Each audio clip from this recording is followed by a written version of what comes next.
Wa an Abdil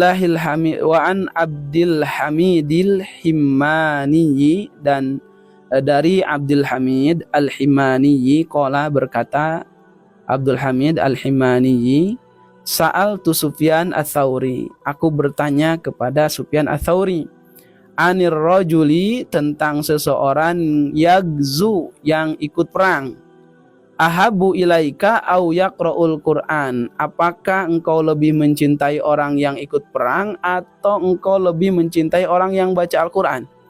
Nah, ini pertanyaan yang disodorkan kepada oleh Abdul Hamid Al-Himmani kepada Sufyan Ats-Tsauri. Maka Sufyan Ats-Tsauri rahimahullah ta'ala mengatakan, faqala, beliau mengatakan, yaqra'ul Qur'an, aku lebih cinta kepada orang yang suka membaca Al-Qur'an daripada kepada orang yang jihad tapi dia tidak suka baca Al-Qur'an. Kenapa? Li'anna Nabiya sallallahu alaihi wasallam, karena Nabi sallallahu alaihi wasallam qala, bersabda, khairukum man ta'allamal Qur'an wa 'allama. Sebaik-baiknya dari kalian itu adalah yang belajar Al-Qur'an dan mengajarkan Al-Qur'an.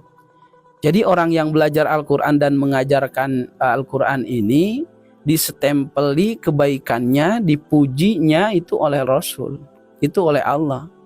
Dan ini yang harus kita dapatkan. Manusia kan itu biasanya senang dipuji gitu kan, senang disanjung ya. Kalau kita disanjung oleh pasangan hidup kita senang, kalau kita disanjung oleh tetangga ataupun teman kita senang, bahkan kalau kita disanjung oleh atasan kita senang. Nah, ketika kita disanjung oleh Allah dan Rasul, harusnya kita lebih senang. Kalau kita ingin dipuji oleh manusia, maka ingin dipuji oleh Allah dan oleh Rasulnya, itu harus lebih ingin lagi gitu kan. Nah, kita kadang-kadang kebalik, pujian manusia kita cari, pujian Allah dan Rasulnya ya kita lewatkan. Ini yang kadang-kadang salah dalam diri kita. Padahal sebaik-baiknya pujian adalah pujian yang disematkan oleh Allah dan Rasul kepada kita.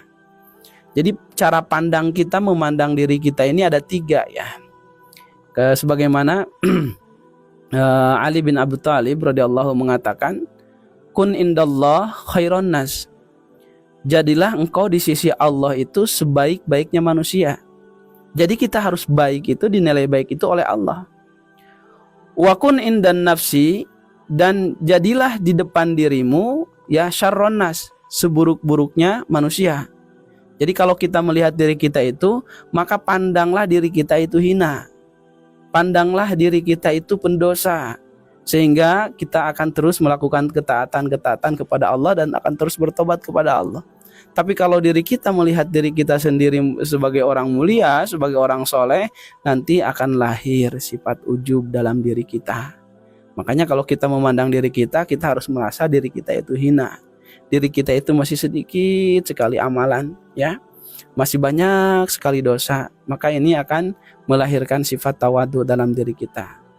Wa kun indan nas rajulan minan nas, dan jadilah di depan manusia sebagai orang biasa saja. Nah, ini adalah konsep dalam mengartikan diri kita.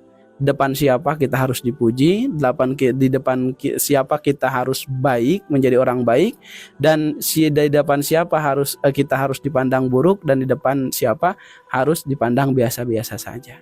Ternyata ya, kalau kita mau dipandang baik itu harus di depan Allah ya. Maka kalau kita di depan Allah itu, usahakan Allah itu menganggap baik kepada kita. Ya, kalau di depan diri sendiri, kita itu harus menganggap buruk diri kita. Dan di depan orang lain, ya usahakan orang lain itu menganggap diri kita itu biasa-biasa saja.